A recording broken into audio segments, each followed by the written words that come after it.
lights are out and you stumble in the dark. You kept pushing on, but then you went too far.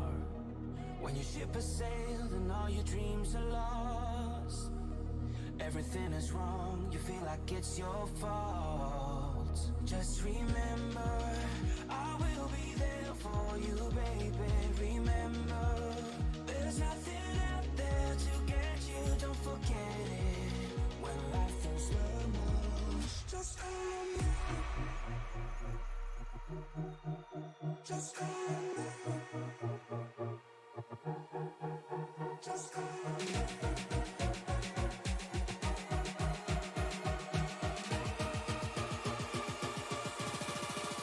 Just call me.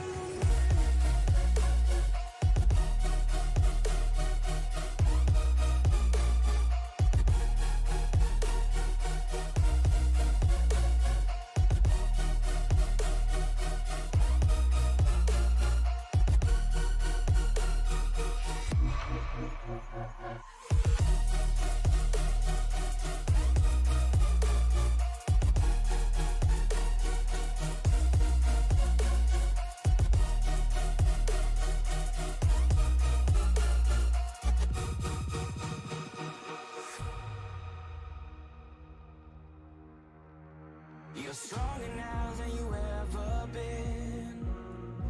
You gotta leave now, it's time to catch the wind.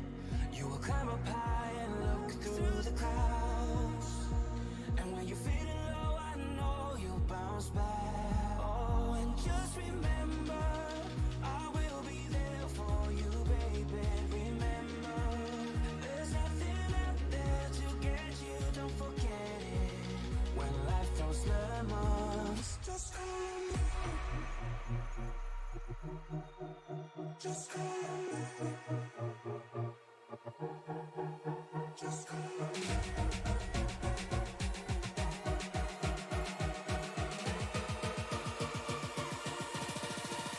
Just call me.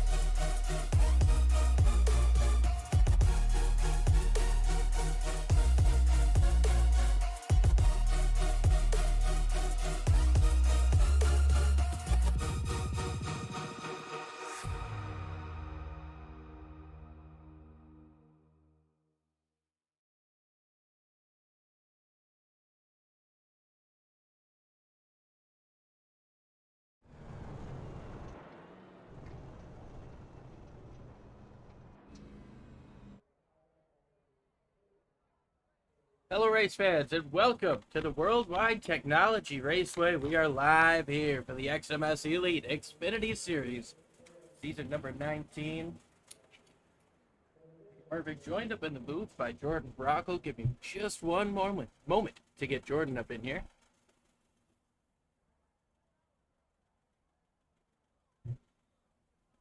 All right, Jordan, got you now.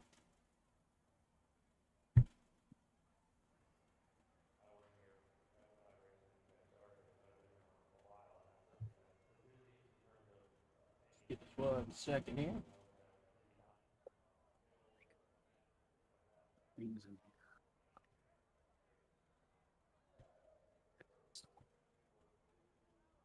Not getting a copy here for Jordan.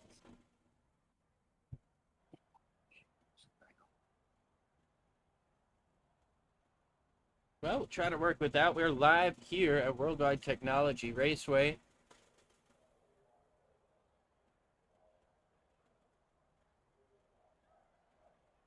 .25-mile oval here in Madison, Illinois.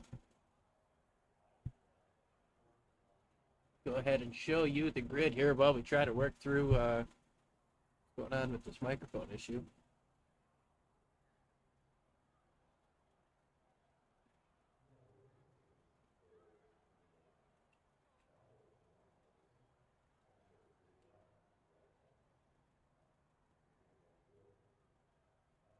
All right, maybe we've got it fixed now. Alrighty. Got the grid up there. Very quiet.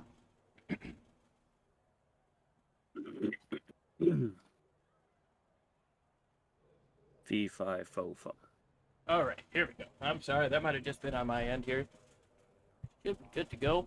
Michael Scott List Rambler is on the pole. Ed Morris Jr., Bryce Senesac, Jacob Jensen, A.J. Brandenburg, Paul Irvin, Alan Dobbs, Nicholas Weatherby, Alan Fox, Mike Rominger round out your top 10. Now behind those guys, got Jason Cardwell. Oops, sorry, we skipped 11th and 12th. Being Joshua Vidal and Daniel Cribb, and Jason Cardwell, Brandon Storer, Michael Thwaites, Jonathan Cogswell, Matt Cochran, Taylor Bertram, Mike Campeggio, Todd Keir, Joe Darnell, Gary Wells, Ed Morris Sr., Nate Orlowski. Rounding out the field here today, 24 drivers ready to rock and roll here in Gateway. Worldwide Technology Speedway, or Raceway rather. Southern tip of Illinois, very close to St. Louis. Jordan, what's a track like this with two completely opposite type of turns going to do for these guys? I mean, it's definitely going to be tricky to switch up from how last week, they're running at Talladega, you're bunched up, you're just waiting for that, catastrophe to happen, and trying to avoid it. And then you come to a little bit, or I can't say a little bit smaller, but a smaller track, and it's a little bit more technical. You really have to set yourself up in each corner, run it the best way possible, get a good launch off, and I think it's gonna be a little bit more momentum based. Getting those good drives off so you can really make some runs down the front and back stretch. Absolutely correct here. As we've got just about everybody ready up on the grid here. We're gonna see if we can get a word with your pole sitter, Scott Rambler.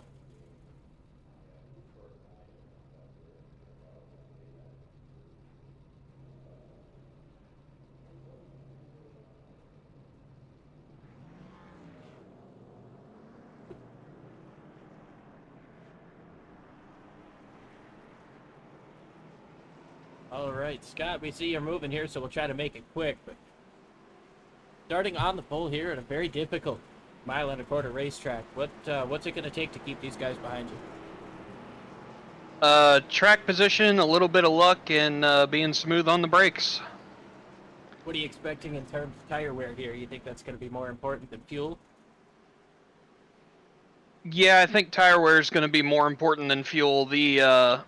Depending on how you drive the car, what your brake bias is, you could be blowing off the right front really easy here, and if you're leaning on third gear way too much through 1 and 2 later in the run, you could blow off the right rear and really put yourself in a pickle. All right, well, we appreciate you talking with us. We'll let you go here. Best of luck. All right, thanks, guys. Got Rambler. The start on the pole here in Gateway. Ed Morris Jr. to his outside, Jacob Jensen and Bryce Senesac in row number 2.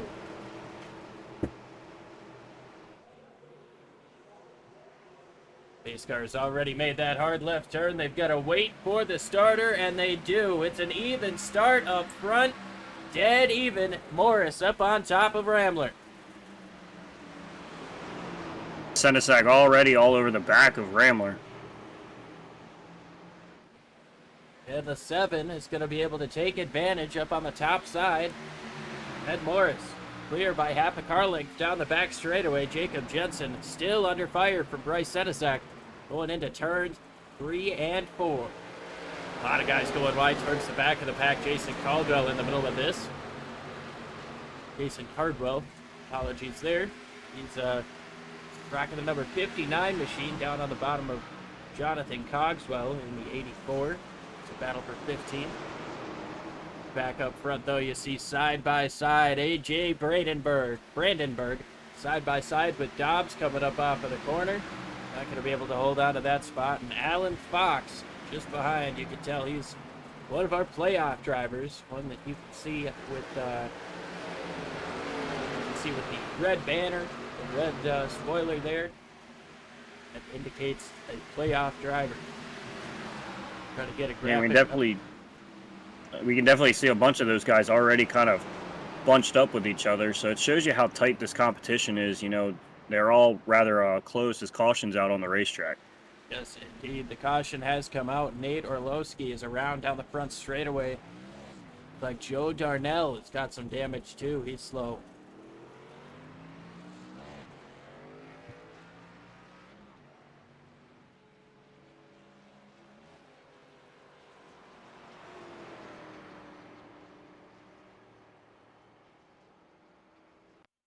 Take a look to see what happened to the 8 coming up off of the corner, but it looks like it happens up in front with the 59 machine. Getting walloped into the wall. Try to take another look at that.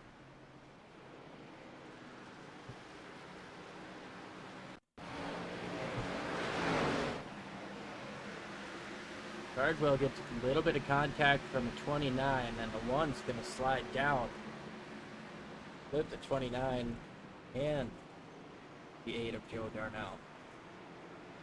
Yeah, that you know, Orlowski probably felt that Cardwell would have went a little bit more towards the wall and tracked out a little bit more, and you know, two cars going for the same real estate, you know, that ends up shoving him down a little bit and just ends up getting tagged. Yeah, this was after that initial contact. Second bit of contact that sent him around. Three cars have elected to make a pit stop this time. Joshua Vidal, of course, Cardwell, and Joe Darnell. Orlowski staying on the racetrack.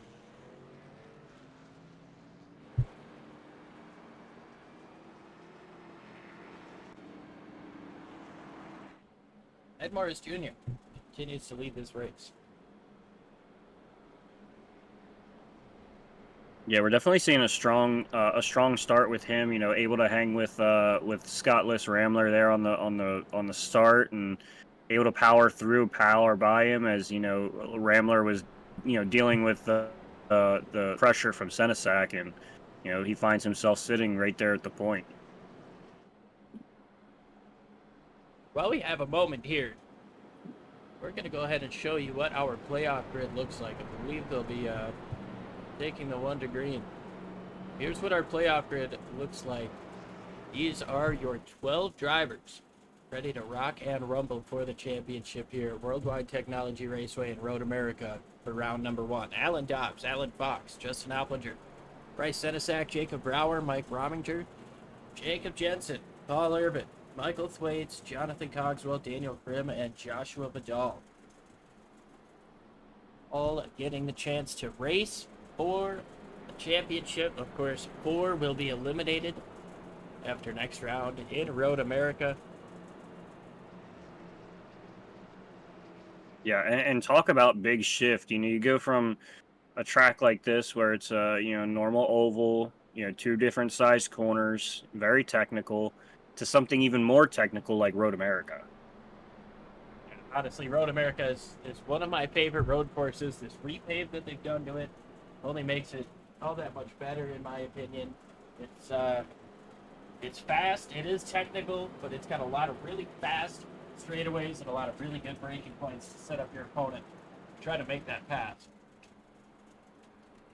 And some of these guys that may find themselves right there at the cut line, coming into next week, we might see some people really push that envelope going into those corners, and maybe causing a little bit more contact than we would see normally from these guys throughout the regular season. It's kind of like the gloves are off. It's playoff time, and you want to be that guy holding that trophy at the end of the season. No doubt, you want to be the one with the bragging rights at the end of this. Been a long season so far. Getting down to the nitty-gritty of it. 1 lap to go. Lights are off on the pace car here.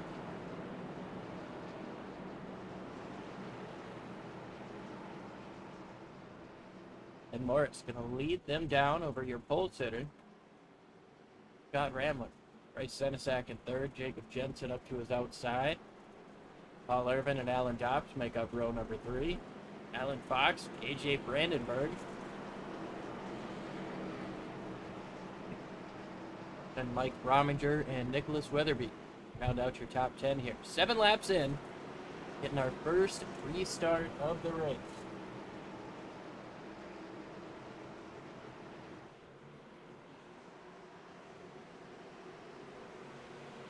Pace car's going to make that hard left turn.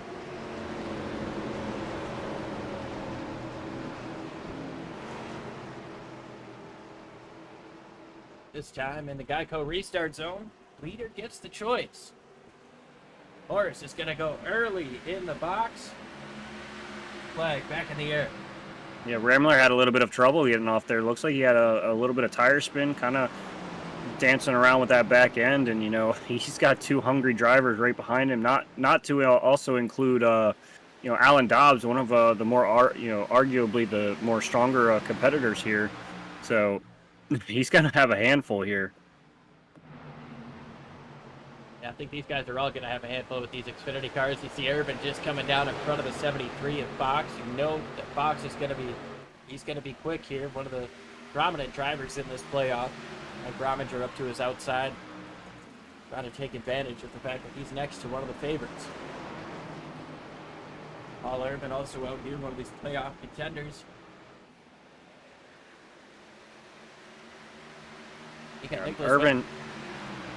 Irvin, I look for him early to really try to grab these stage points, as we start to get through this race and get closer. He's sitting right at that cut line, just about four points above Michael Thwaites. So any way he can kind of put himself in a better cushion before going to Road America is going to be wonderful for him. Fox down to the inside of Weatherby, but Weatherby trying to use that outside lane. A little bit of momentum down the back straightaway. He's going to muscle out front.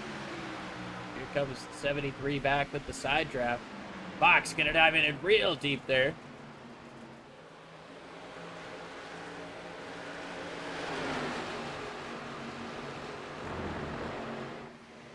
Neither one of them could use up all the racetrack that they wanted to, and you can hear some of the drivers behind him getting on that rumble strip just a little bit, trying to help that car turn. Yeah, and that's going to be the biggest thing, is getting the car to rotate without tearing that right front up. Because once you start to tear that right front up, you're going to wear that tire out to where it's not going to work in any favor towards you. And you don't want to do that early on in this race.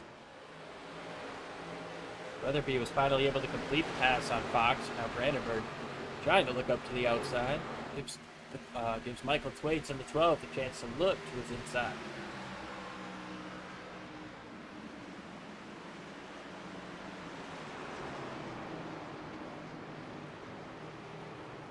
Back up front, though, it's still Ed Morris Jr. He's got himself 0.4 of a second.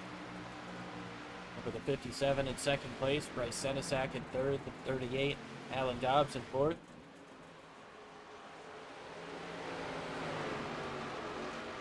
About 1 second of separation between the top 4. Not letting each other get too far away. Nobody's really trying to pounce on each other either at the moment.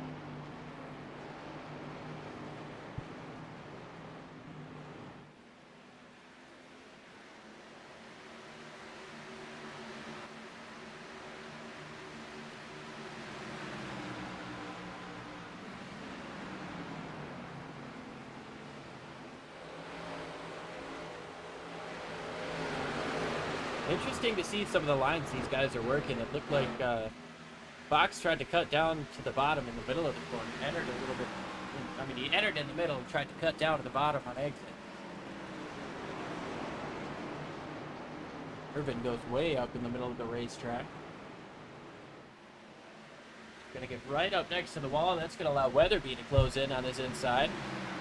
Trying to pull that side draft, pull him back a little bit. Long straightaways, they're easy to do that. Yeah, and I think that's going to be key to making any kind of progress tonight, is working that side draft. It's not going to work like it did last week for Talladega, but just getting you a little bit further, to the inside or outside of the car you're chasing is going to be able to set you up for the next corner a lot better than if you're still fully behind him.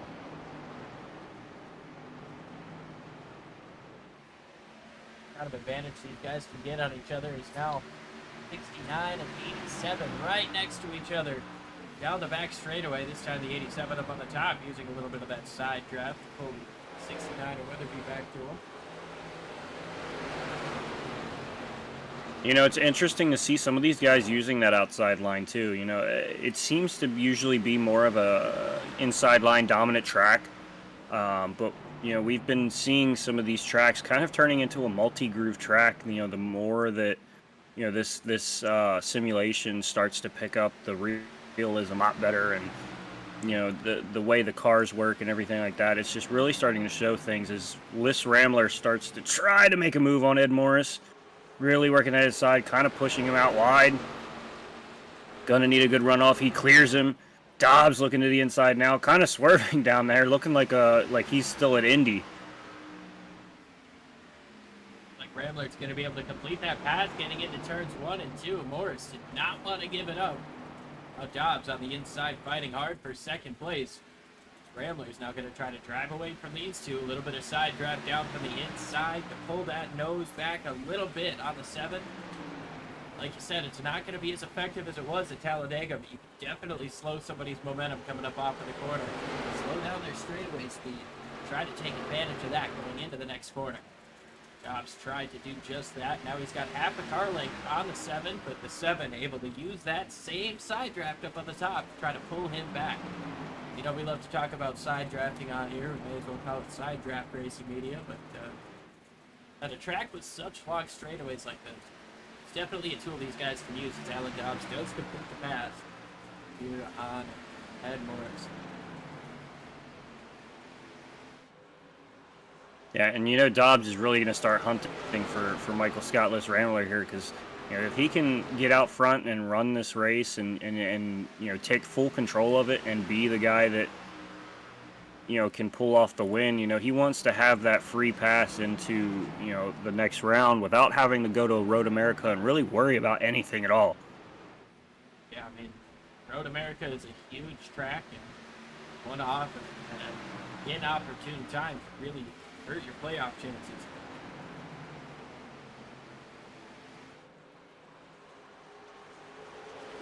Yeah, and oh, you know, someone like me, you know, I'm not that great at oval racing, let alone road racing. So if I'm gonna have a chance, I've got to get it done on an oval, because the minute I go to that road course, you know, I have no chance whatsoever. So I know a lot of these guys, you know, they're great racers, but some guys don't really, you know, flourish in those road courses. Tires starting to slip and slide here. Rambler, Dobbs, Morris, and Senesac all had a little bit of a moment there coming up off of turn number 2. Got loose, almost touched the tail end of the wall.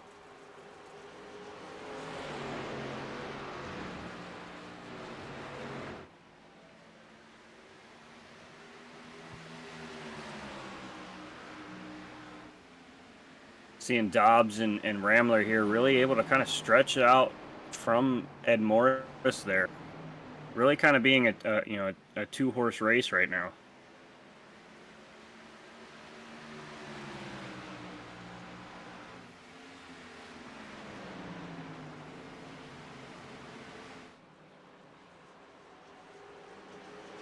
Rambler still holding on to the race lead. A little bit about a car length between Dobbs and the 57, but both these guys starting to slip and slide on tires more and more as we're 22 laps into this race. Joe Darnell back here try to make some more moves. Got turned around to bring out that first caution, but he's been able to get up into 13th place. Oh, Dobbs over the back bumper of Rambler, getting into turns 3 and 4, trying to push him faster than he wanted to go, I would assume. Yeah, he's wasting no time trying to get Liss Rambler here. Definitely wants to get to that front point spot, get all the points that he can. You know, we have that stage end coming around lap 40. So, you know, he wants to get all 10 points, the valuable 10 points right about now. Yeah, and of course, the playoff points that you get carry over through the rounds as into the wall goes Morris, trying to push it a little hard right now. guys just past halfway through this first stage of the race. Gotta wonder, how much saving have they been doing? When is the time to push hard? Is head up the racetrack. Once again, Senesac gonna get past him for third place.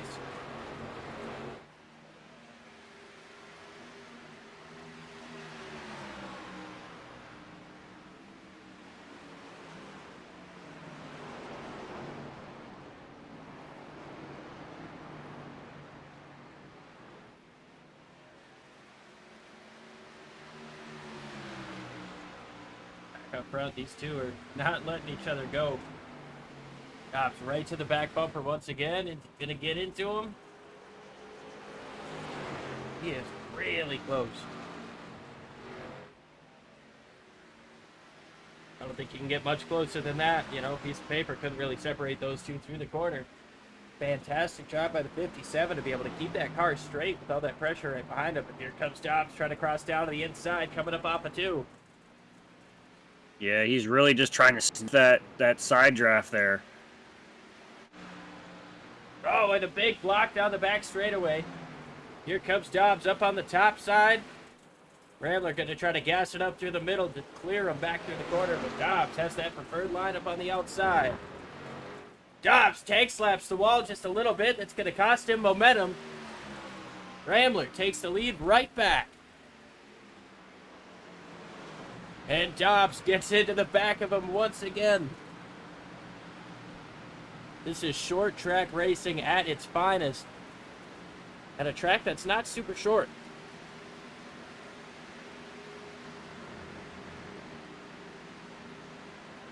Both of these drivers giving it all they've got on lap number 26. Yeah, and like you said, it's not that short, but it does race a little bit more like a short track, you know, in my eyes. And, you know, using the bumpers, really trying to just grab every bit of an edge that you can on the guy in front of you.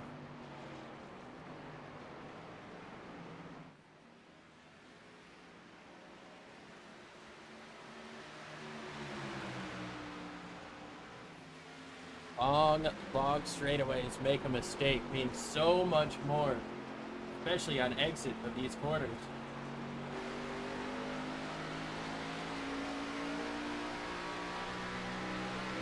One thing to note, you see that black spoiler front here on Scott Rambler. Not a member of the playoffs. No, but you know, it still means everything to him to just pull off a win. You know, it's bragging rights to say that you won a race. You know, and it boosts his momentum. You know, to go into next race at the Cup Series and try to pull off a win there as well and pull off the sweep. I was trying to get back and show you the red spoiler on the back end of this 38 machine. He had himself a big loose moment coming up off of turn number 2. He is pushing. He's got to be pushing hard to be this close to the back bumper of the 57. Works his way back underneath him, trying one more time to get a little bit of a run down the back straightaway. He's got a little bit, but not going to be enough, or is it? He dives down to the inside. Rambler cuts him off. A little bit more contact, and up the racetrack goes the 57. He's not gonna give the 38 an inch. There's contact off of 4. Yeah, he said if he's going to use the bumper on me, I'm going to use my whole door. Scott Rambler has disappeared.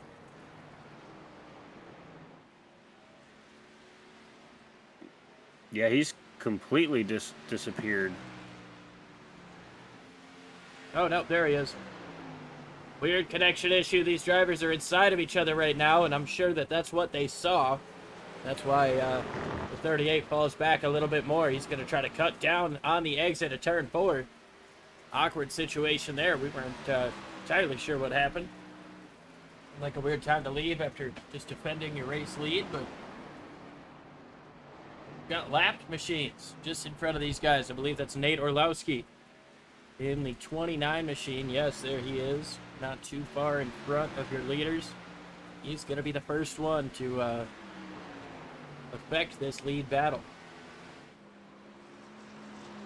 You know, and that may be a chance for Dobbs to kind of make a pass if he gets on the inside and really pulls a side draft and kind of forces Liss Rambler to the outside. You know, right behind that lapped car, kind of use him as a pick.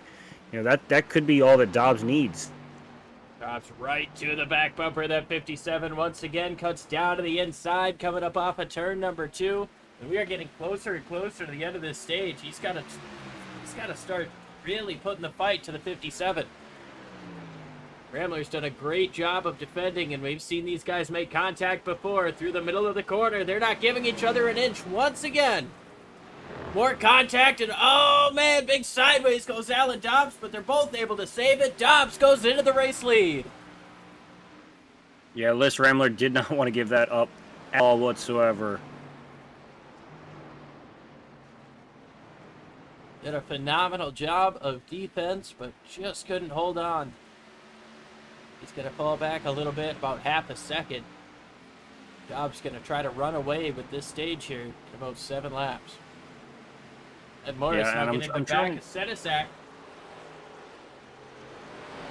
I'm trying to do a little bit of quick math here, and I want to say that if Dobbs can pull off this stage win, I almost want to say that he doesn't have to worry about Road America, because, I mean, right now he's sitting roughly about 27 points above the cut line, gets about 10 more.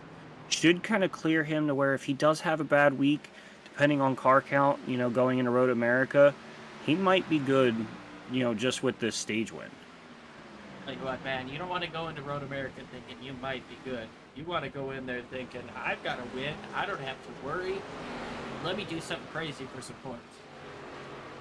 Oh, 100%. You know, he can just go in. He can try to get every playoff point next week, and you know, really set himself up really good for the next round and carry on and do his business.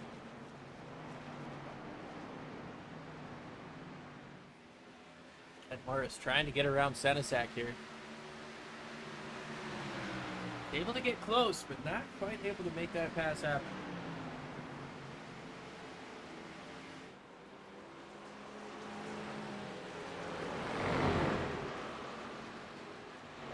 Right to the rear bumper off the corner, a little bit loose for both cars.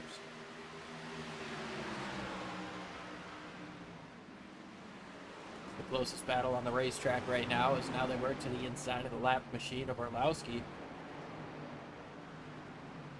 Senesac has to cut down. Neither one of them can use up all the racetrack that they want to.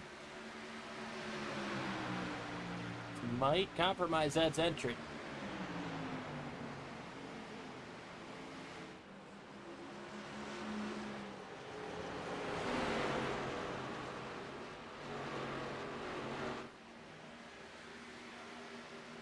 Just behind these guys, Mike Rominger is trying to put the fight to Jacob Jensen.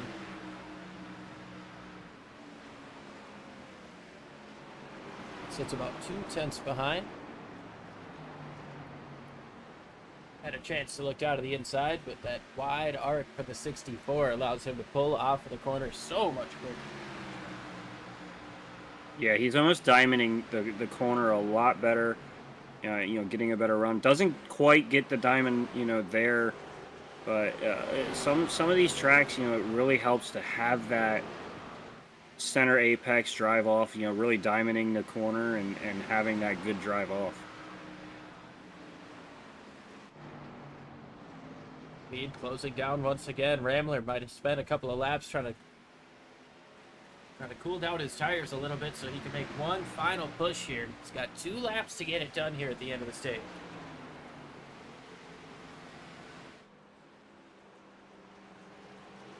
About half a lane up through 3 and 4, cuts down off of the corner. Got himself a little bit of a run. Is it going to be enough with 1 lap to go here in stage number 1? We'll look up to the outside once again, try to cut down, coming up off of the corner. Dobbs cuts down as well, try to put some dirty air on the front of the 51 or 57. Still a little bit of a run. He might have a chance to get into him. Try to run it a little bit wider, cut down once again, coming up off of the corner. But it's all Alan Dobbs coming up off of turn number 4 to get stage number 1. here in Gateway. You know, and it's interesting. It seems like that was about the only race this season that we didn't see anyone really kind of pulling some kind of, cut the first stage, stay out, during the caution kind of pit strategy. Everybody kind of ran the whole strategy, whole stage out. We had a couple guys come down, like Darnell and Orlowski, who are involved in some of that contact, but everybody else pretty much stayed on the same kind of schedule.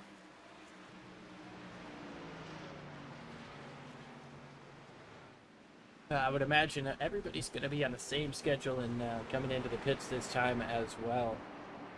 Alan Dobbs wins stage number 1 over Scott Ramler, Bryce Senesac, Ed Morris Jr., Jacob Jensen, Mike Rominger, Paul Irvin, Alan Fox, Nicholas Weatherby, and Michael Thwaites, rounding out your top 10.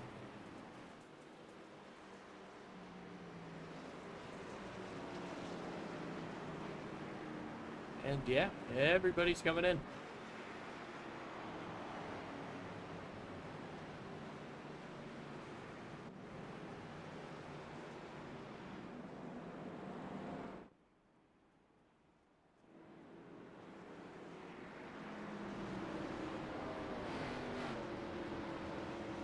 Orlowski is the only one to stay out because he is the only one lap down. He's unable to pit this time around.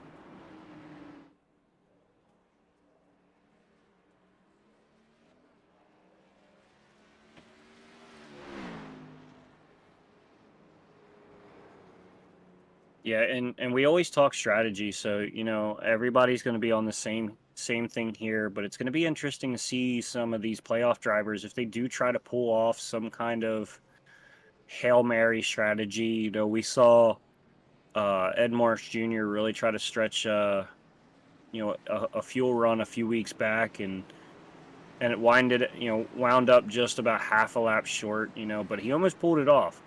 I'm interested to see if we have some of those guys who are, lower in this playoff standings who really try to, throw that Hail Mary, play like Tom Brady and try to pull something out. Well, I mean, it's definitely worth it because, hey, if you win this week, you don't have to worry about Road America. But you also get to keep the playoff points that you get from winning this race. So that's just going to help you in the future. Get you a couple more points to advance into the next round. In the playoffs, it's tight.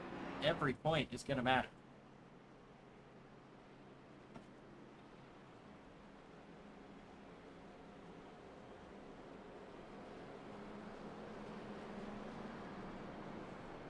The lights remain on the iRacing.com safety car. We're going to go ahead and step aside. Be right back with the restart.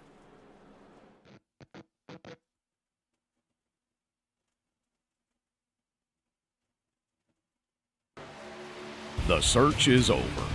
The most comprehensive oval scoring solution is here.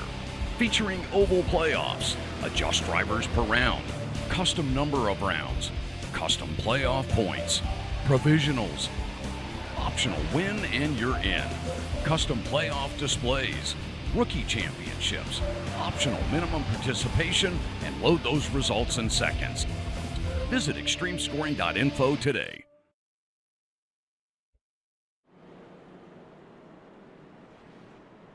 Back live here. The 57 is coming back down the pits.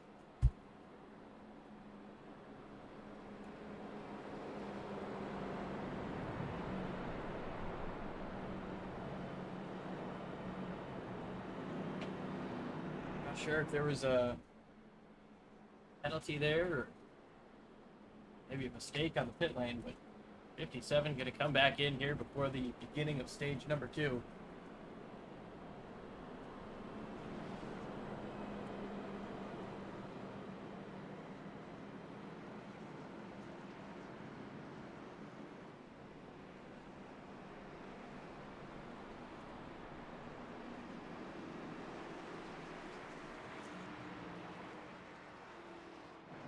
Gets his work done. Lights are off on the pace car. Alan Dobbs, Bryce Senesac, Ed Morris, Jacob Jensen, Mike Rominger in the top 5. Paul Irvin, Michael Thwaites, Nicholas Weatherby, Alan Fox, Daniel Krim. Interesting turn of events here with the 57.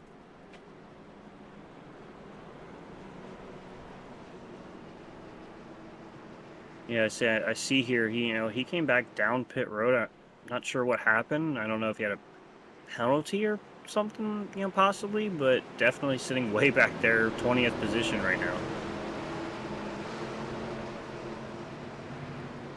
Alan Dobbs leads Bryce Senesac in the front row. Stage 2 to the checkered flag is underway. Alan Dobbs leads him down.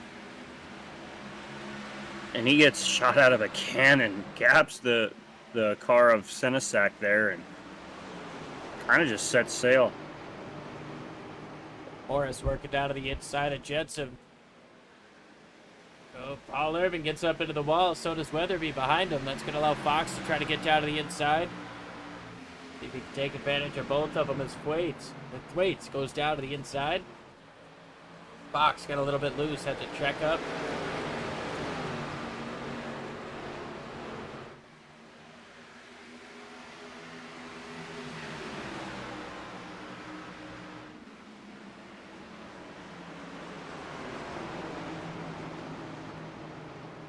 Comes Rominger to the inside. He's looking for third place. Yeah, he's riding on some momentum, getting a win at Talladega. So, he's definitely got to be having a lot more confidence, coming into this than some people.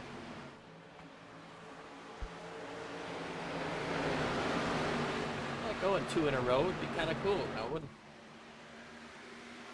Oh, absolutely. Anytime you can go 2 in a row is wonderful. Another beat to the inside of Paul Irvin here. Trying to take away the 7th position. He's going to try to get clear coming up off of turn 2. Doesn't quite have enough space. Fox is going to look out of the inside to try to make it 3 wide. Weatherby tries a little bit of a block. Fox decides to not go in there so deep. Probably going to be thinking about that.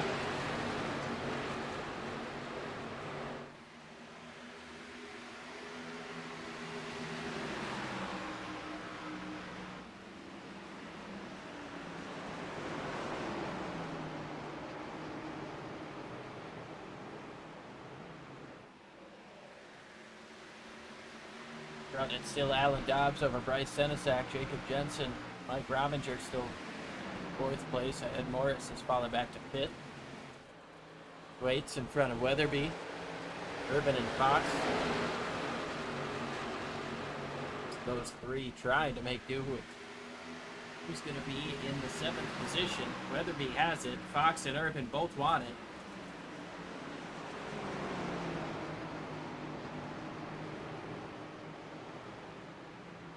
Fox is going to be able to get clear of Urban.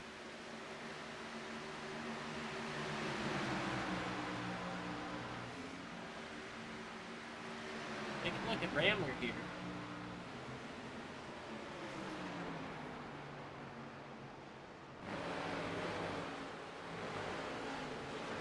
Not pushing super crazy hard right now. No, I think he's going to, hang out, try to save some tire, maybe run a little bit longer and, work his way and just slowly pick these guys off.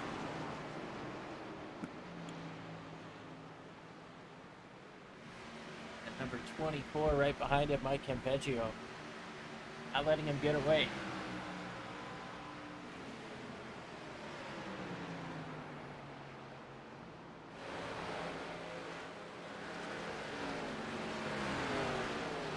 Back up to the front, though. Alan Dobbs has started to face a little bit of pressure from the 09 of Bryce Senesac. Jacob Jensen and Mike Rominger getting closer in their battle, and the next 4 behind them wait to see what happens. Yeah, it seems like Senesac may have found something a little bit there on that, that last run, and then, getting the fresh tires, and, he may have found something here, or he could be kind of pushing a little bit harder than Dobbs is, and, Dobbs is maybe trying to play with him a little bit, get him to burn his stuff up so he can, make a run. Whichever way you want to slice it up, these guys are setting up for a really good battle here as Anticipate one more pit stop throughout the course of this race.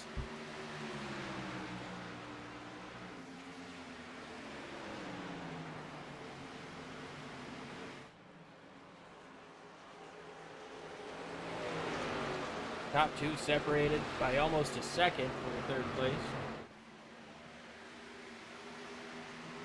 Well, it looks like Weatherby may have grabbed a wall a little bit there. It's a little bit of a scary moment.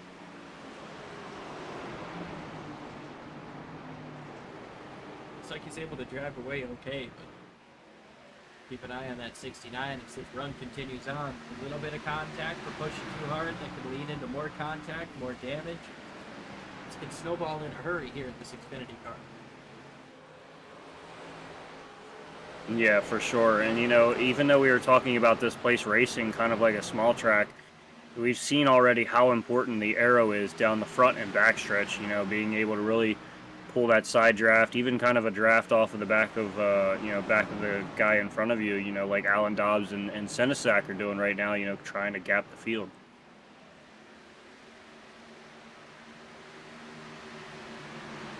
He's definitely gapped 0-9 of Senesac now. Senesac put a little bit of pressure on him, and Dobbs responded well.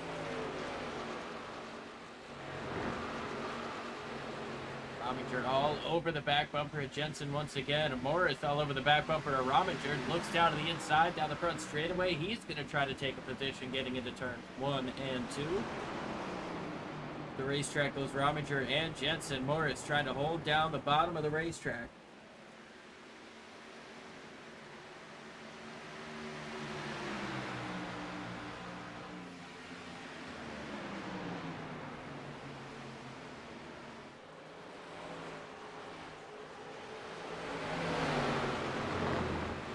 Still side by side coming up off of turn 4. Big time wall contact for the 4. It's going to allow Morris to get through, and the 12 had to check up coming up off of turn number 4. Weatherby tried to get down to the inside, or to his outside. Inside lane will prevail with Rominger on the top. I think that might have been significant enough contact to slow him down. Yeah, because we can see that the 12 left Thwaites is kind of was able to just immediately catch back up. Kind of looks like that 4 is plowing just a touch, you know, not really having a front end drive as he had before. I think you're right. Now Weatherby and Fox look down to the inside, looking 3 wide into turns 1 and 2. Fox holds on to that rumble strip and stays on the inside. Still looking at 3 wide coming up off of 2.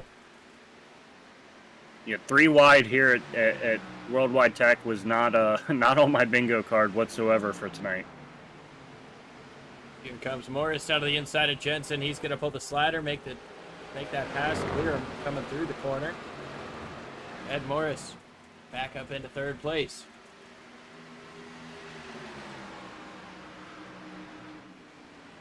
Still just down 1 from where he started. Overall, having a really good day, staying up in the top 5 throughout most of this entire race.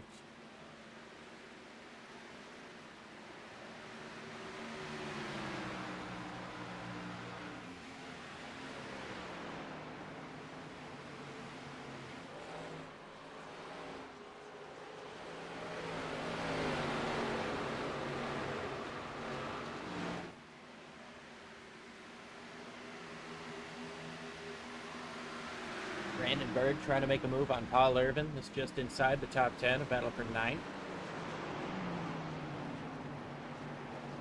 Irvin trying to close in on Fox just in front. Take a look back at the 57. He's worked his way to 18. Repulse it or not. Not looking too hot after having to come into the pits at the end of that last caution.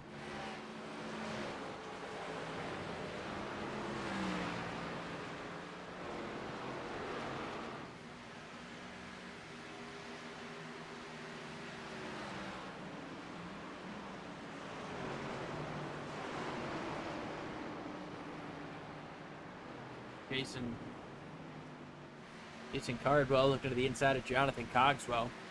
Matt Cochran just behind these guys. Battle for 14th here. Joe Darnell able to get around Ed Morris Sr.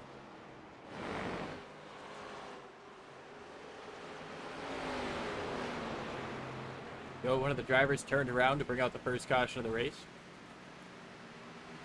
Yeah, and that's what I was just about to say is, you know, he's kind of recovered pretty well. You know, I know he's sitting around 19th, but, you know, was able to kind of pull that thing together and keep going. Jacob Jensen under fire from Michael Thwaites. Getting into turns 3 and 4. Thwaites about half a lane up. He's going to try to cut down, coming up off the corner, use that momentum to get side by side with them. Not quite enough there to do it.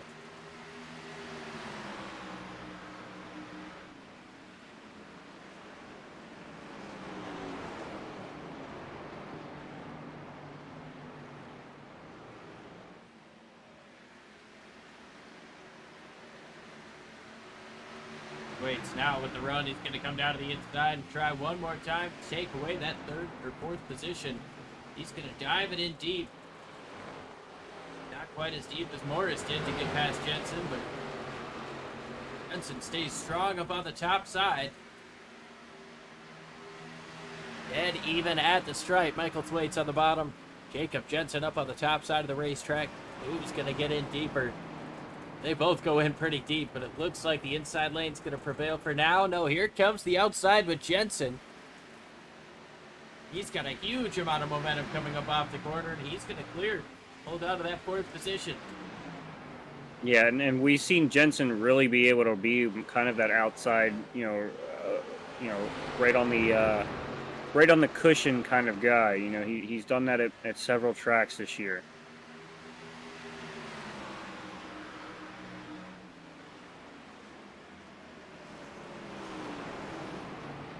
Wade's trying to find a way around this track. It's tough to pass it.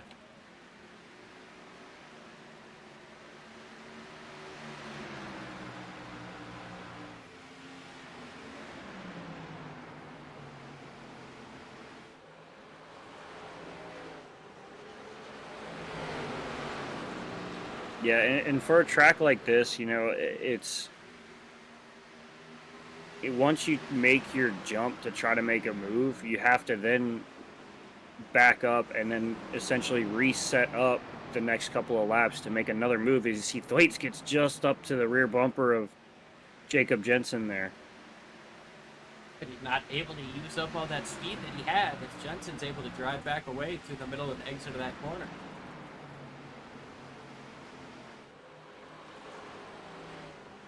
Fox looking for the top side of Weatherby.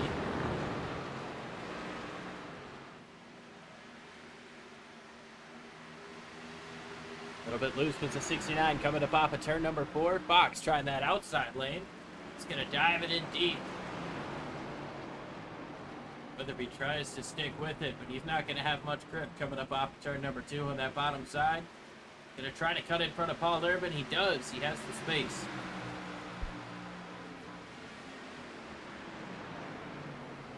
Urban looks to the inside. Weatherby keeps it in there, dives it in deep. Brandenburg trying to improve from his 10th place position.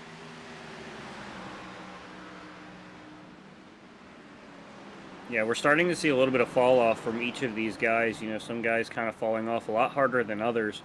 You know, Paul Urban kind of having a little bit of a, I don't want to say a struggle, but definitely falling off a little bit more than, we've seen Dobbs or Senesac. Wade still all over the back bumper. Trying to take away the 4th position. Worried about the race for lead. Really isn't much of one. Alan Dobbs leads by 3.9 seconds over Bryce Senesac. Ed Morris has been able to chase him down. He's within 3/4 of a second now. Has been considerably quicker these last couple laps around. Alan Dobbs putting down some of the quickest laps of the race right now.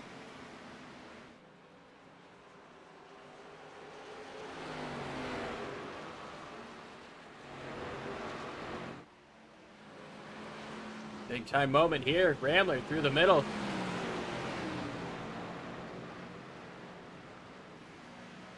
Gonna get a 2-for-1, jump up to 15th place.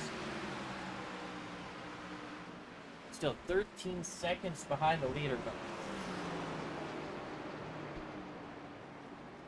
One of the dominant cars from early on.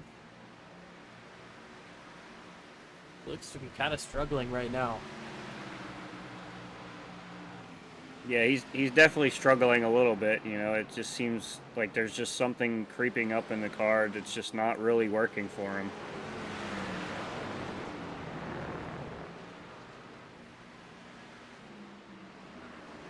About a 8-car parade here. Sitting behind Jacob Jensen. Waits, keeps trying to make a move for that, not the race lead, but the lead of this group. Every time coming up off the corner, he's unable to. Romington got right to the back bumper, but didn't make a move on Thwaites that time. Here comes Fox to the outside. He's going to try to cut down through the middle of the corner and get himself some momentum on exit. Yeah, it just seems like this little pack here is all really summed up by, you know, Jacob Jensen just having really good defense, really, you know, blocking these guys up.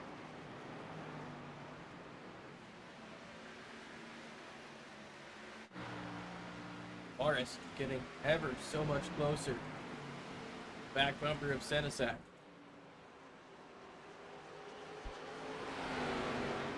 Last time around, Morris and Dobbs had equal lap times.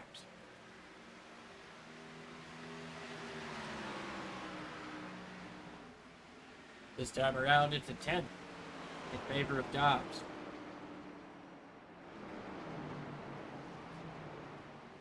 And Michael Thwaites all over the back bumper of Jacob Jensen here. He's going to try to cut down coming up off of turn number 2.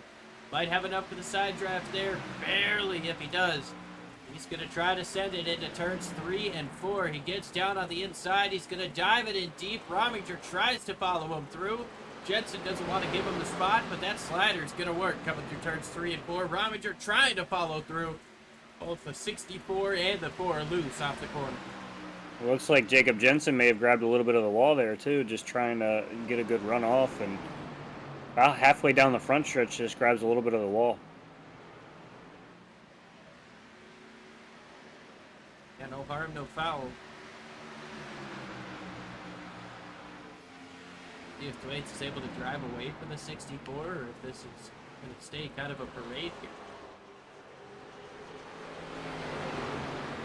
You got to think through that 4 car right now. You see the 12 driving away from the 64. You got to think it's time to go. Daniel Prim has come into the pits.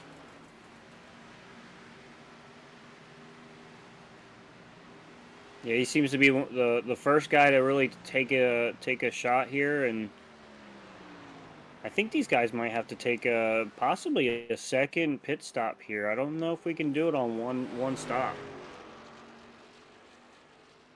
They made it just about 40 laps on that first tank. Obviously, one caution to help them make it there, but it will be interesting to see if these guys have to make a second pit stop here in this final state. Is that potentially what Rambler was doing? Coming in on the last lap, topping off, so he's only got to make one.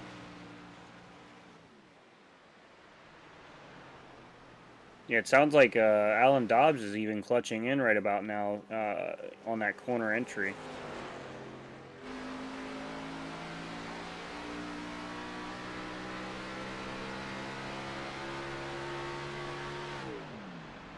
Yeah, he is. Very early on. Battle for second heating up, though. Morris closing in.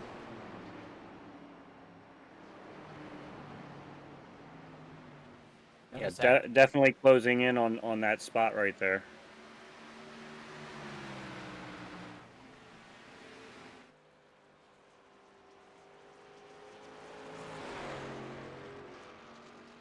Dobbs is losing a ton of time right now. The good thing for him is he definitely has the time to give, and doesn't really have to worry about being under fire immediately while trying to conserve fuel.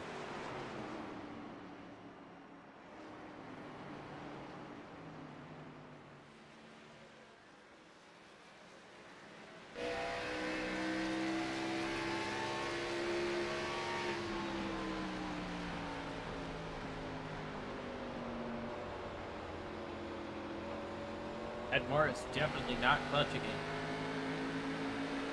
No, he's all go. There's nothing that he feels he has to save for. He just wants to kind of throw everything at it and try to get a win, and you know, not really worried about anything here. I wouldn't say he's not saving. I mean, he's definitely not pushing this 09 as hard as he could be. He's coming up off the corner. He's got to run. See if he takes it. He doesn't. Top a little bit earlier than Senesac does, and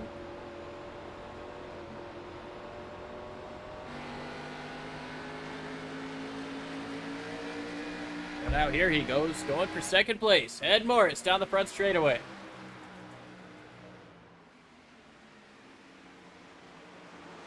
It's almost like Senesac kind of just conceded the spot for him. Yeah, I was going to say, Senesac says you can have it. Not really trying to push my car crazy hard right now.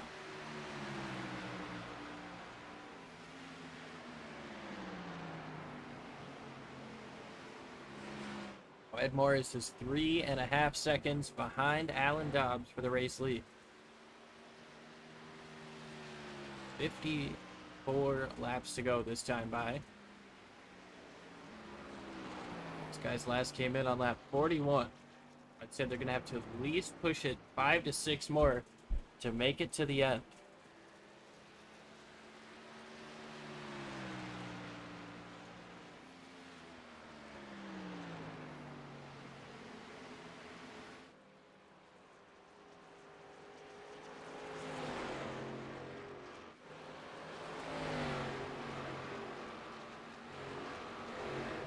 Morris is consistently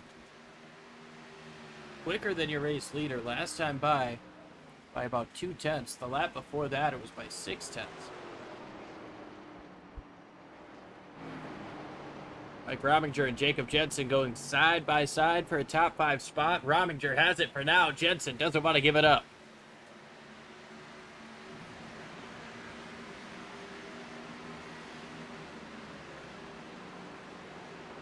Oh, and around goes Jensen on entry. He's going to slide up in front of Alan Fox, and the caution is going to come out.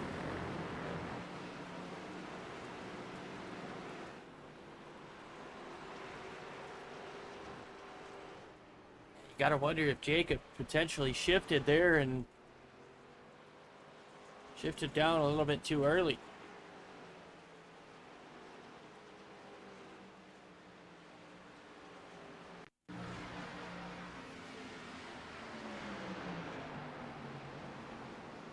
Yeah, that thing just breaks loose as if there was some sort of mechanical failure or a non-existent contact. That code certainly could have been a thing there. Can't imagine it was.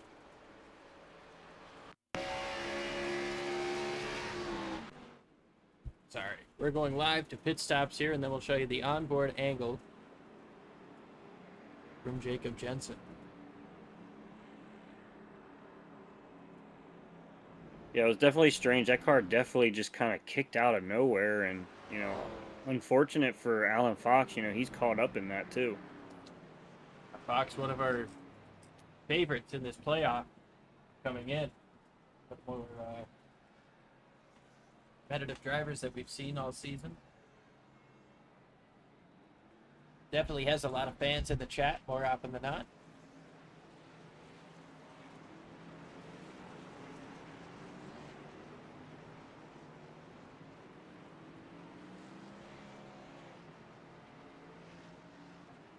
Dobbs over Morris, Senesac, Thwaites, Rominger, Irvin, Brandenburg, and Scott Ramler, rounding out the top 10 of drivers who pitted.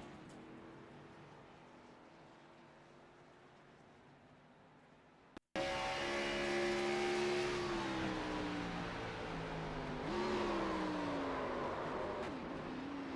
it sounds like might have been early on the shift, potentially some wheel hop there getting into the corner, and that's what eventually set him.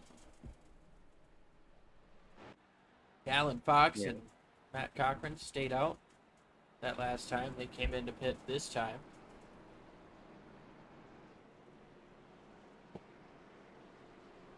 Yeah, and that's really going to change things up. You know, we were seeing these guys go about 40 laps on a run, maybe just a touch more with a little bit of saving. I know, you know, a couple pace laps.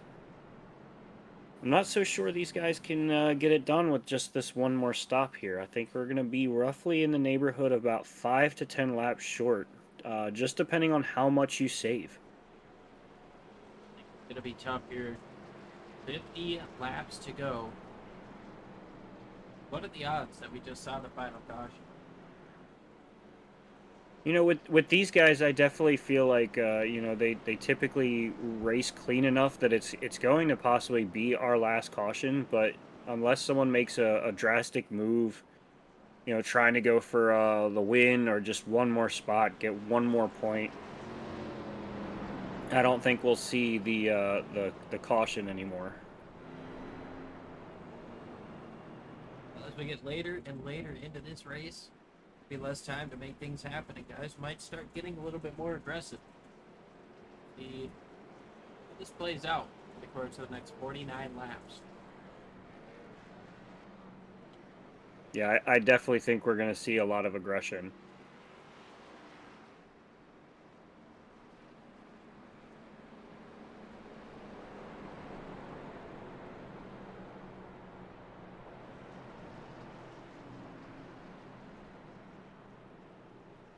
Doubled up now. Alan Dobbs up on the outside. Ed Morris will be on the inside. Bryce Senesac, Michael Thwaites, Mike Rominger, AJ Brandenburg, Michael Scottless Ramler, Nicholas Weatherby, Taylor Bertram, and Jason Cardwell rounding out your top 10. Who's going to try to save? I think that is a very viable question here. Who's going to try to start this final stint off, potentially final stint off, by saving fuel, hoping they can make it to the end? I've seen Ed Morris try it before. I was gonna say, I wouldn't look much further than that number 7 of Ed Morris Jr. We've seen him do it, you know, plenty of times. And notably at Michigan, he ran out of gas off of turn 2 while leading the race on the final lap. Green flag back in the air. Alan Dobbs over Ed Morris. Morris is looking for some redemption. Bryce Senesac has Thwaites to his outside. Be able to utilize that lower line to get the 3rd position away. Right up next to the wall. Rambler gets in front of the 59. That's for 8th place. Now Rambler, all of a sudden, he's in a position where he could see the race leader. Potentially get up to this race lead if he doesn't have any problems with that car. Into the wall goes the 86, coming up off of turn number 4. That's Taylor Bertram. Should be okay, but we'll keep an eye on that.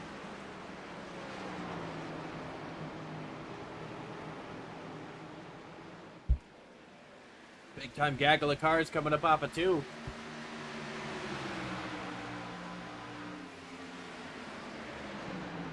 Yeah, and a majority of those guys are playoff guys, so, you know, I would look to maybe some of these guys trying to make a move and kind of push each other out of the way here.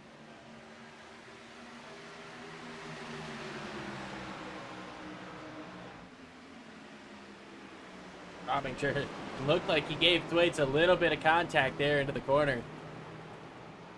But he gets through okay, but coming up off of turn number 2, they're still side by side for 6th place. Weatherby and Brandenburg.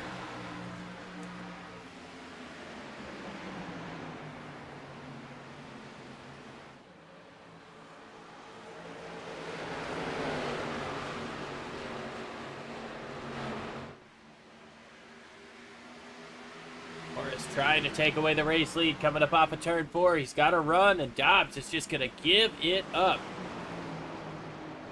Senesac now to the inside of Dobbs as well.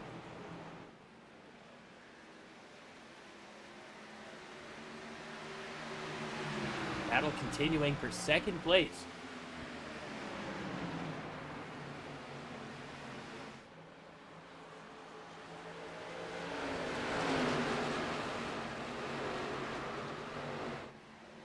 Yeah, Senesac definitely trying to grab that spot from him, but he's definitely making him work for it.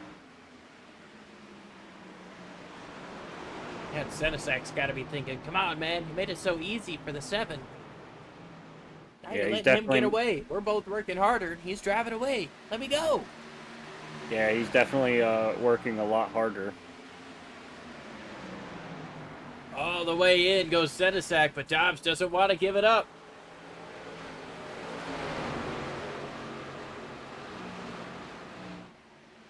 Not quite enough for Senesac to get clear of Dobbs, and it's almost a second clear that Ed Morris is.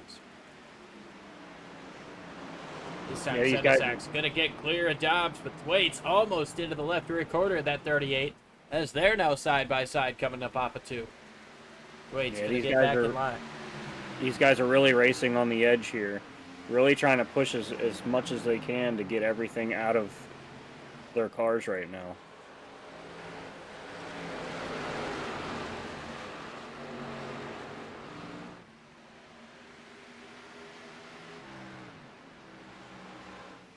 Morris holding on to the race lead. See how much saving he tries to do here. Are these guys going to try to split this? Maybe take some tires? Or are they going to push it to the end, take fuel only?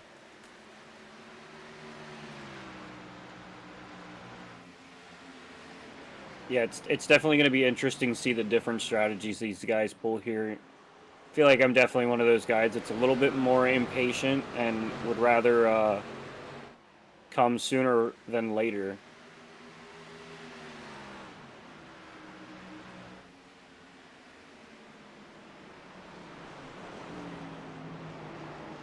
Morris over Senesac, Dobbs, Waits, Rominger, Weatherby.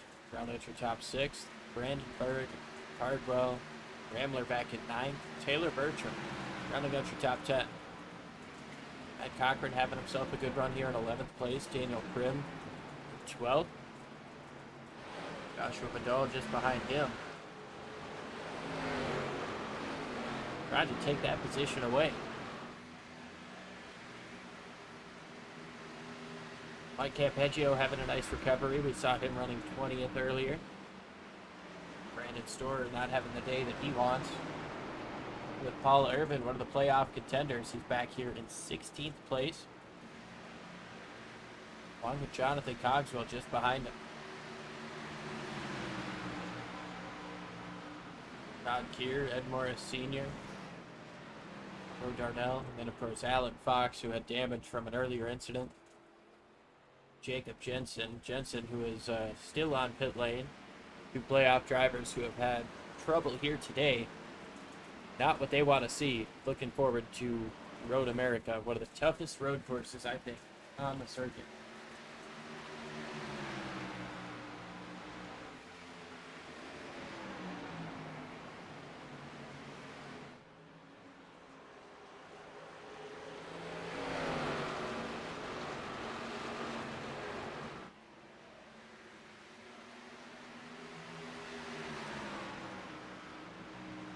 Here comes Senesac for the race lead. Been able to close in on him. Bit by bit these last couple of laps, but Morris holding on to the lead. How much longer is he going to be able to keep that 0-9 behind him?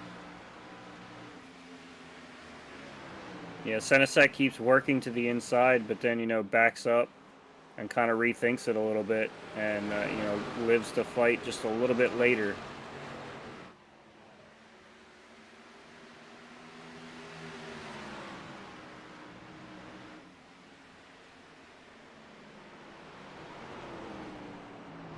Morris just a little bit quicker that time, but these guys have already fallen a 1.5 seconds off of their fast lap time. How much of that is due to saving and how much of that is just the tire fall off of this old abrasive surface? Yeah, I think they might be on a little bit of a strategy where they know that they're going to have to make another stop, so they want to get everything that they can get out of their cars right now, right off the bat, and then work their way down pit road and, kind of make a run for the end.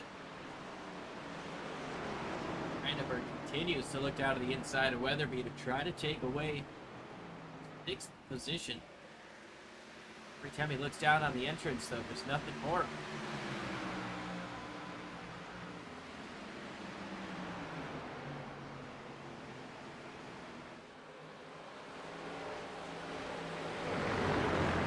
guys are all playing it's a big-time chess game now. As you see, the 87 gets up into the wall pretty good, coming up off of turn number 4. A pretty big chess game, you know. You want to push these guys to make a mistake, to maybe have to put more fuel in. But all the while, you want to try to use as little fuel as you possibly can. Bryce Senesac might have done what he needed to do in the sense of pushing Ed Morris out by over a second. Up the racetrack goes Senesac, though, as Dobbs now trying to take the inside, take that second place once again. Here comes Thwaites up to the top of Dobbs. Side by side for third down the front straightaway. Thwaites is going to get it. Dobbs is going to relinquish it.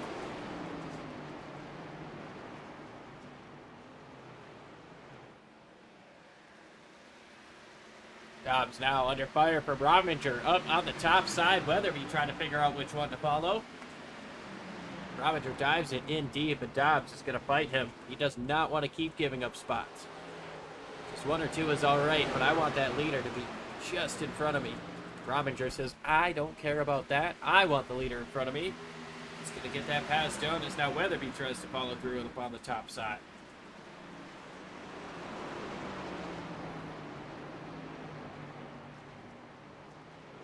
Waits up on the podium right now.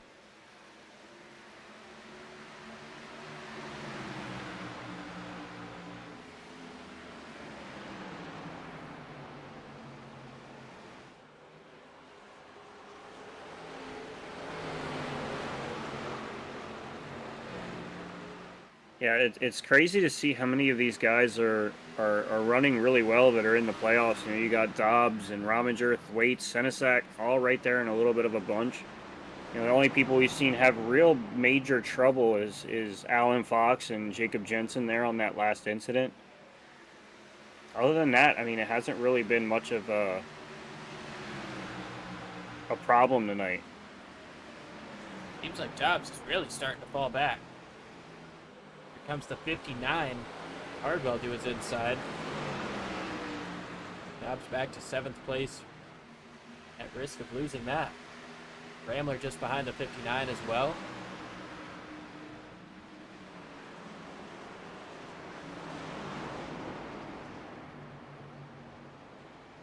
Ramler looks to the middle. Oh, they're going to get tight. There was almost contact. There might have been a little bit of contact between the 59 and 57 coming up off of turn number 2. But Michael Scottless Rambler, he's going to be able to get up into the top 7 now, or 8 rather. Trying to take 7th away from Alan Dobbs just in front of him. But now that Dobbs is clear, we'll see what kind of lane he runs. Well, the fastest cars all race. Meyer back in 7th place. Another one of the fastest cars all race. Looking to his outside now. Yeah, nothing really doing there for him being on the outside.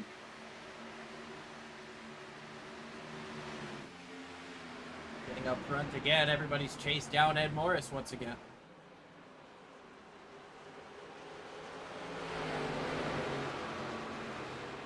Now we know he doesn't want to give up this lead, but you've got to think his strategy is going to be to push it as long as he possibly can here. 28 laps to go. Senesac tries to look to the inside. Waits and Rominger getting closer and closer to the back bumper of Senesac, and that is exactly what Ed Morris wants to see. The more you guys battle side by side behind me, the slower I can go, the longer I can save, the longer I can go out here on fuel.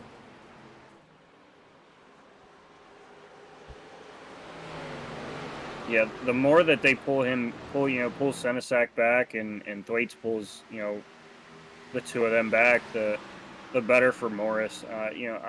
I think that'll also give him an opportunity to possibly save a little bit as Senesac actually closes in on him pretty well there.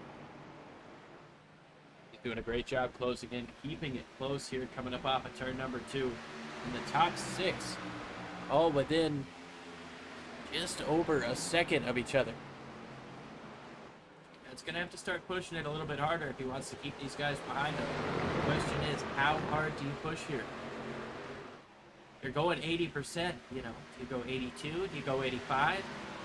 You can't afford to go 100. Yeah, see Taylor Bertram and Brandon Stower, they're making their pit stops right now.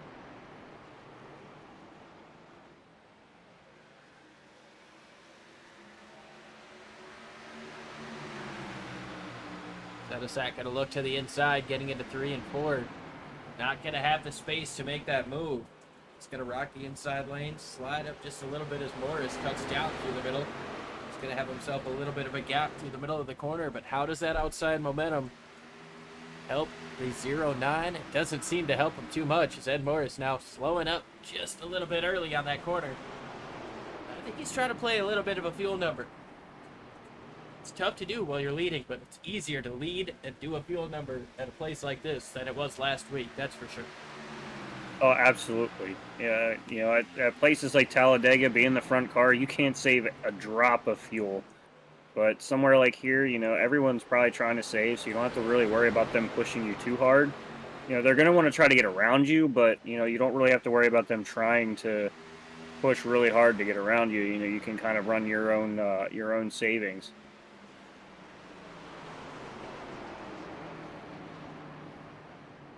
Starting to pull away just a little bit more. It's 4/10 coming up off of the corner, but Senesak is able to work that exit fairly well. Seems like almost everything that Morris is able to gain in the corners, Senesak can get right back on the straightaways. Yeah, he's definitely turning really well and firing off great. But Senesak just seems to have a lot of straight line speed compared to him. Oh, you hear Morris actually clutching it now. I wonder if he's been doing that for a little while.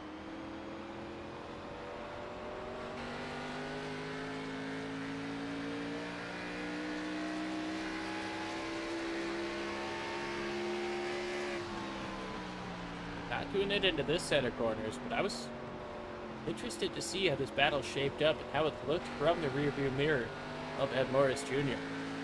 Battle for second is separating just a little bit more. Bryce Senesak is able to gap Michael Thwaites by about 3-4 car lengths down this front straightaway.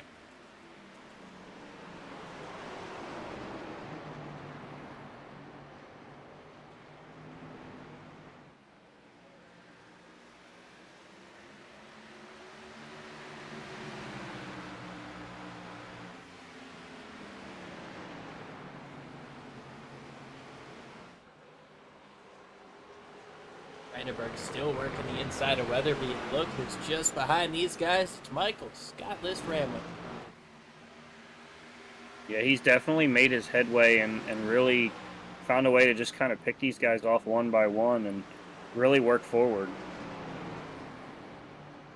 See how much saving he's able to do in the draft for sure, but like we said, it's not as effective as it was at Talladega as Morris starting to pull back away a little bit. Trying to work that fuel number. We get closer to 20 laps to go, 21 this time around.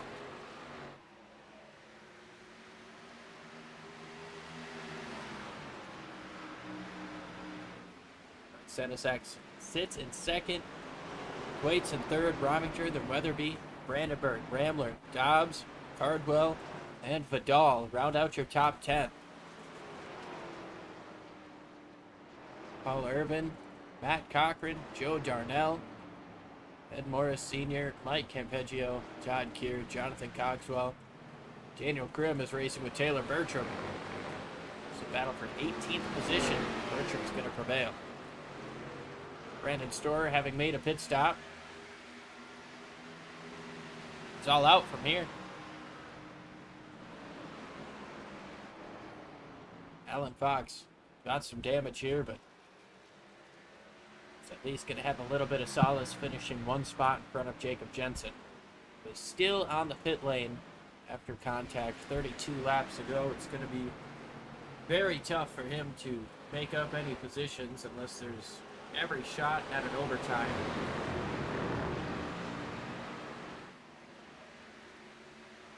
Need a lot of help.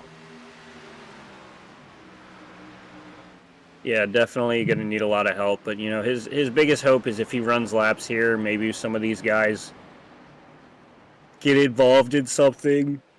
cause themselves some terminal damage where they can't, continue on, and that's just another spot for him. But at the very least, you finish one spot ahead of Jacob Jensen. That's one more point than him, and they're sitting around each other in points. So Interesting factor here comes Taylor Bertram, Daniel Krim, and Brandon Storer on their fresh tires, working through the lead pack right now, down to the inside of Thwaites, looking to the inside of Senesac for second. They try to stay off of these guys to not really affect them too much, but they know they're quicker. They want to get by in case something happens. If a caution does come out, they don't want to be stuck a lap down. And if these guys all run out of gas, they're going to want to make up as much time as they possibly can. Bertram able to get around the second place machine. I just don't see any of these Oh, guys. there's a spin with Brandon Storer. He's going to save it. No, he's up into the outside wall. Keeps it straight. Still green. Fantastic save. Ed Morris now has Senesac looking to his outside. Morris going to try to slide up and clear him. He can't quite get there as Senesac now races to the outside, trying to take away the lead. Where does Thwaites go in third? Morris going to dive it in deep and try to slide up and clear Senesac. Thwaites trying to figure out if there's a way for him to go through the middle. Not quite enough space. Senesac cuts down to the bottom, coming up off of the corner, but he's going to lose about 2 car lengths. Ed Morris holds on to the lead. The 86 of Taylor Bertram was able to get around. Daniel Krim still fighting in this group, and Brandon Storer, he's going to be a little ways back after that slide. 16 laps to go, 0.3 of a second separating the top two. Another 10th back to Michael Thwaites. Nicholas Weatherby not too far behind. Daniel Krim working to the inside of Michael Thwaites. Not a pass for position. Now he's looking to the inside of Senesac as well. Yeah, and none of these guys really showing any signs of coming down pit road. I mean, I know we still got a handful of laps, 15 laps to go, but I haven't really seen anybody really show any signs whatsoever that they're going to come down pit road here. 7 able to get through this lap traffic cleanly. Senesac now stuck behind the 73. The 47's going to lead the way through. Wade's going to try to follow through as well. Now there's one lapped car separating your leader and second place. Lapped car is going to be much quicker.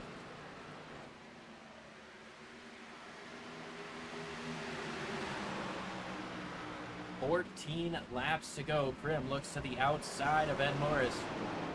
Morris slides up the racetrack a little bit. It's going to cut back down. It's going to cost him some time, though, coming up off of the corner, not being able to use up all the racetrack that he wants to. Yeah, and I know Senesac was looking at that, really hoping he could make something do there, but not much there. As you could see now, that 57 of Scottless Rambler right there on the outside of Thwaites, really trying to work his way through there as well, trying to get back to that point spot.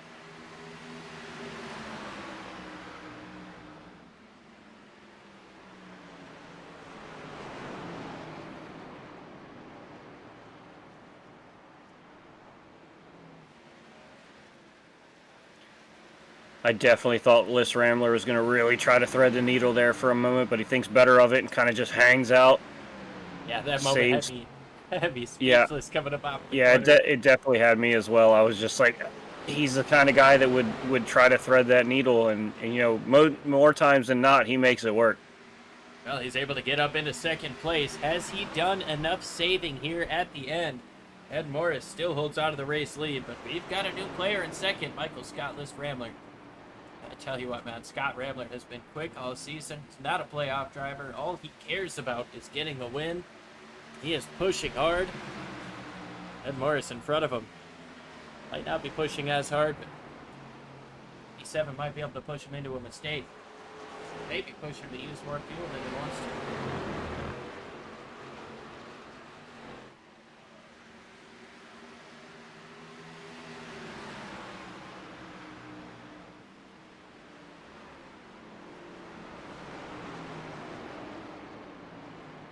Up on the top side of the racetrack, trying to get a big amount of momentum coming up off of turn number 2. Ed Morris seems to be pushing a little bit harder now with the threat of the 57, trying to make a move.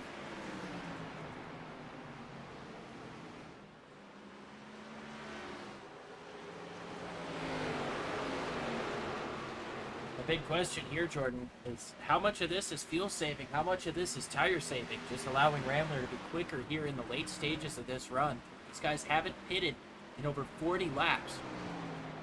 10 laps to go in this race. This is definitely going to be the longest stint they've had to go. Yeah, and I'm sitting here looking back and forth, and I'm just thinking, like, is it even possible to save that much? I mean, you're going lap 82 to 133. Like, I feel like each time these guys come around, I'm like, okay, now they're gonna pit. Okay, now they're gonna pit, and they just don't. I mean, this is a long fuel run. Like we said before, it's a chess match. You gotta push it just hard enough to make it to the end in front of everybody, but you can't push it too hard that you don't make it to the end, trying to stay in front of everybody. This gets to be a really tough time in a driver's almost, in the career, where you've got to figure out, am I okay with falling back to second or third to make it to the end? A lot of guys struggle with that type of patience. I know I'm one of them. Oh, 100%. Weatherby coming up off of the corner, racing for third place with Senesac. Yeah, and that's kind of an out of nowhere person. We haven't really talked about him a lot. He kind of snuck through here and found himself up in the third place right now. Yeah, he's done a really, really phenomenal job of keeping his car up in the top 10 all day, up in the top 5 for a good majority of this day. 69 car looking strong as he sits in third place. And like the three of them, they don't have anything to lose. So if they end up running out, Wait's coming down now. If one of those three up front end up running out, I mean, all they lose is a win. It's not like they lose everything. Like they don't have any playoff points that they need to get or any points in general that they have to have. They're just racing for pride. Yeah, pretty much. I saw that red spoiler on the back of Ed Morris, and he might have been up in there, but yeah, it's definitely gotten me a few times as you see Senesac now making his way down pit road. yeah, but he's gonna come in from 5th place. 6 laps to go. Ed Morris trying to get it done. We've seen him do this before, trying to get a race win on a long fuel stretch. Tried it at Michigan. Scott Rambler made he made a pit stop at the same time. He stuck in the back a good portion of this stint. Yeah, and the guys that I'm really looking at right now are Joshua Vidal, Paul Irvin, Joe Darnell. Those three came in 2 laps later than everyone in front of them. And, if these guys end up running out and they're all on that same schedule, that's going to be something that, Vidal or Irvin could find their way through and pull off a win. 5 laps to go for Ed Morris. He's got the 57 right up on his rear bumper, putting more and more pressure on. He's going to have 4 laps, 5 miles to get it done. He's a little bit sideways coming up off of the corner. That's going to allow Rambler to close in. He looks to the inside coming down the front straightaway. Little bit of a block out of Ed Morris, and he gives it right up. Going to try to cut back down to the inside of Rambler. That's that kind of patient moment where you've got to say, I can't afford to keep pushing it in like this. I've got to make it to the end. He's staying close to that back bumper. He's going to try to send him in there. Send his own car in there, I was thinking, but he didn't do it. Yeah, it almost looks like he was trying to kind of force Rambler to kind of throw his car in a little deeper by being on the rear bumper like that. Weatherby pits from 3rd place. There's 3 laps to go for the top 2. Alan Dobbs jumps up into 3rd place.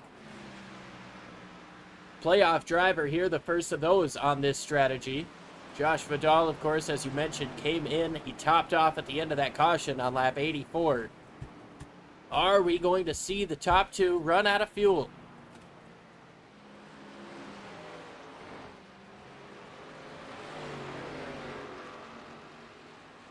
Rambler getting away from Morris. Rominger makes a pit stop as well. 2 laps to go. 2.5 miles here in southern Illinois, just outside of St. Louis. Paul Irvin trying to get inside of Josh Vidal. He knows he's got 2 more laps of fuel in case something happens up front. This could be the race for the win. Scott Ramler, though, he's going to have 1 more lap to try to bring this home.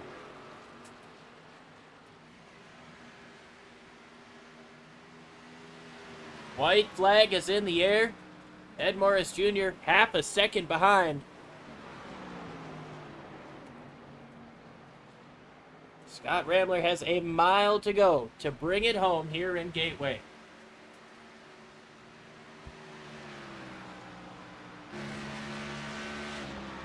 Getting into 3 and 4. He shifts down, gets back onto the throttle. He's not worried about fuel. He's going to come up off of turn number 4. 51 laps to make it. Scott Ramler gets it done here in Gateway. Ed Morris Jr. in second. Alan Dobbs going to come home in 3rd place. Joshua Vidal holds off Paul Irvin for 4th. Paul in 5th. Then Joe Darnell is going to recover to get up into 6th place. Ed Morris Sr. coming up off of turn number 4. There's a crash in turn number 4. Looks like Rominger. Taylor Bertram going to get by Rominger as well. Senesac, Cochran. I believe Rominger was a lap down after the pits. Cochran with some damage to the back of his car. Ramler coming back around. Sounds like he's got enough gas to try a burnout. Yeah, it almost sounds like he's just clutching it and trying to just get back to the start-finish line with enough fuel to at least whip it around. And he does just that as he starts burning those tires down. Oh, he had plenty of fuel. Yeah, not even a question. Now he's probably out. Ed Morris and Alan Dobbs round out your podium.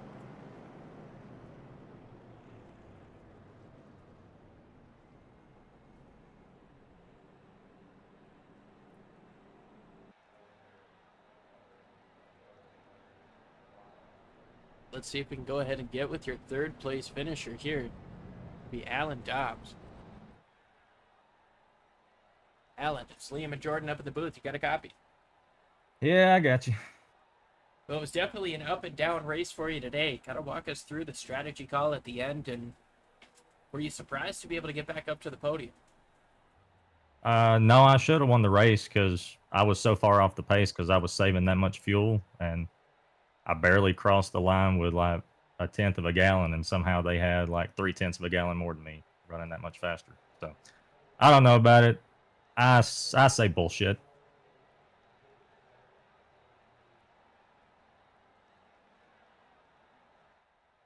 Are you racing hard with some of the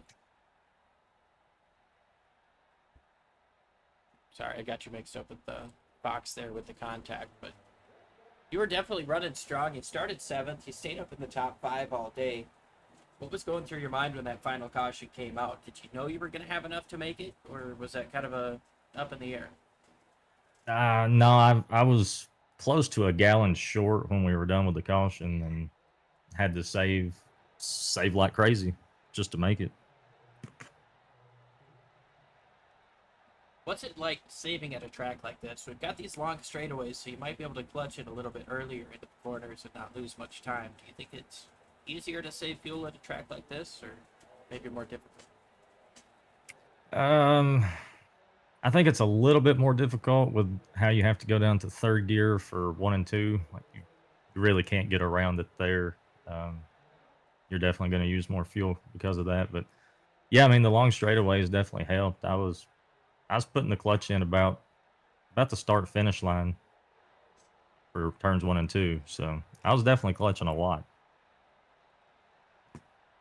Well, rock on, man. You had a phenomenal finish here, phenomenal race all day, and you are the best of our playoff drivers finishing here today. What does that mean going into Road America? Well, I have pretty high hopes for Road America. I really like that track, and I feel like if I can I can just have like a solid top 5 or so day, I should easily make it through the next round. So we're just gonna try not to get put out on like the first lap or something. Awesome stuff, man. Congrats on the top 3 finish here today. And before we let you go, who do you want to thank for such a strong run? Who helps you get it done on that 38 machine? Yeah, just shout out to Nightfall Graphics, all the guys at NCR, admins here, all the league sponsors, and you guys for the broadcast, and everybody that helps put on a show every week. Awesome stuff. Congrats on the podium finish, and we're looking forward to seeing what you can do next week in Road America. All right, thanks, guys. All right, that was 3rd place finisher Alan Dobbs. Now we're going to bring in our 2nd place, Ed Morris. I believe, Jordan, you've got him. Mr. Ed Morris, is Jordan up in the booth? Got a copy? Yeah, man, I got you. Well, you come in here, you're not in the playoffs, you're running just purely on pride. And, how's it feel to, kind of put one on these guys and finish ahead of every single playoff driver tonight? It kind of sucks. We struggled all season long and wrong place, wrong time, and just had some bad finishes. And unfortunately, we had to miss a couple races in the season that kind of put us behind as well. And, we had a really good shot at making the playoffs, and just things didn't go our way. And, so we come in tonight, stress-free, no worries, just try to run a good race. And, I tell you the truth, at practice, man, I was not liking it. I was not liking how the car was feeling, how it was driving. It was like, man, this is going to be a long race. I'll be lucky to even qualify in the top 12. And, somehow went out there and turned a decent lap and started up front. And it took me about halfway through that first run to really figure out what I was doing and what I needed to, and to get the car to rotate and get it to turn. And, it was nice being able to run out there and run with these guys and not have to worry about where I finished, especially playing that last strategy. It was kind of one of those deals to where, we could have played it safe and pit, come down and just got fuel and come back out, what a lot of people already did, and come out with at least a decent finish. But, it was all worth the risk, because if we ran out of fuel and had a bad finish, it wasn't going to hurt us. So we were going for the win. Yeah, I mean, you definitely raced with confidence from, the way we saw it up here in the booth. And, racing stress-free is always a wonderful thing. You don't have to worry about those points, and, you don't have anything to run for. It's kind of like one of those bittersweet things, but, you looking forward to, Road America, maybe trying to road race these guys and, kind of show them up again?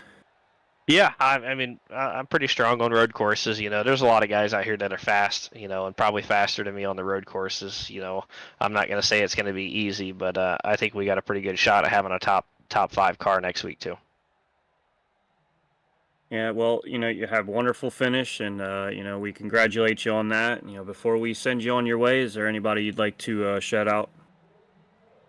Yeah, just a big shout out to everybody here at Extreme Motorsports, all the fans, all the members, all the staff, everybody that makes this thing go. So appreciate everybody and all their hard work, and SRM, you guys for doing the broadcast, and Elite Entertainment for sponsoring us this season. Apex Management, thanks to those guys. We appreciate it. Oh, once again, we congratulate you on your 2nd place, and you wish you luck for next week at Road America. Thanks, guys. Thank you.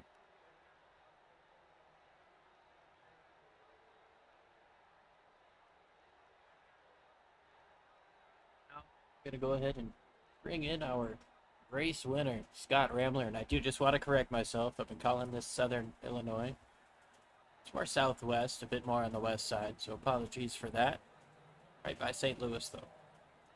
Gonna go ahead and bring in Scott Ramler. Scott, it's Liam and Jordan up at the booth. Got a copy. I got you loud and clear. I tell you what, man, we saw you come into the pits after the end of the first stage, and it definitely didn't seem like we'd be talking to you on this stage here. What was going on there, and what was kind of the strategy moving forward? Well, usually that strat bites me in the butt, but I didn't want to be running up front and trying to save fuel at the same time. That tends to cause wrecks.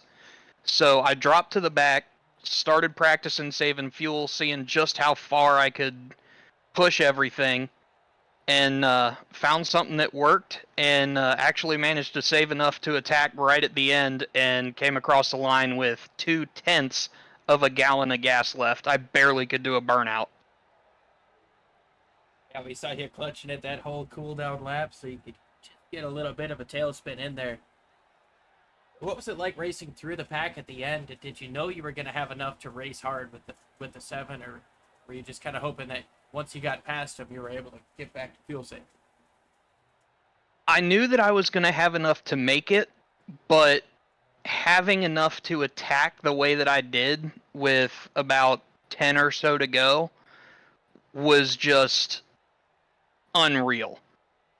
'Cause, like, that wasn't even a thought in my mind, but I was watching what everybody else was doing. They were clutching and coasting, they were shutting cars off, and for me, the beginning of that entire last run, I had already started to save tires and fuel, so I knew I could attack if I needed to, but the fuel was still in question. With about, I would say, anywhere from 5 to 10 laps to go, right about the time I got behind Ed, I realized I was about half a lap, or I wouldn't say half a lap short. I was about like a quarter of a lap short.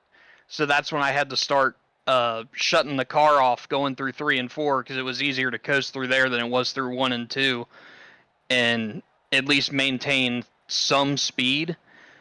But good Lord, I can't believe that worked. Well, I tell you what, man, it worked, and you got that 57 in victory lane once again. Who helps you get it done, and who do you want to give a shout out to for such a strong run here once again?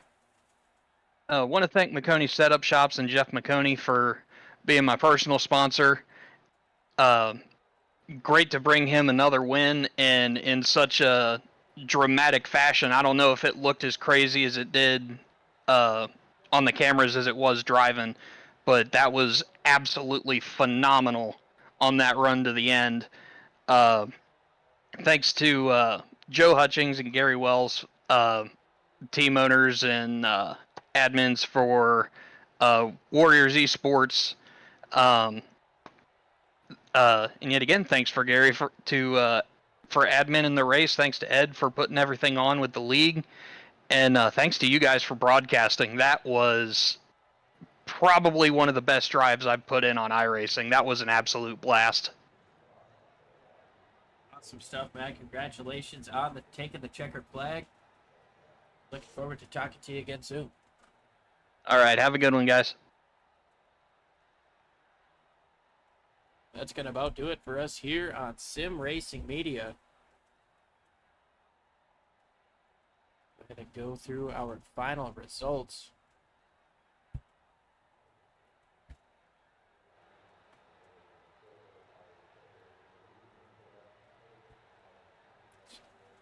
Scott Ramler gets the job done over Ed Morris, then Alan Dobbs, Joshua Vidal, and Paul Urban.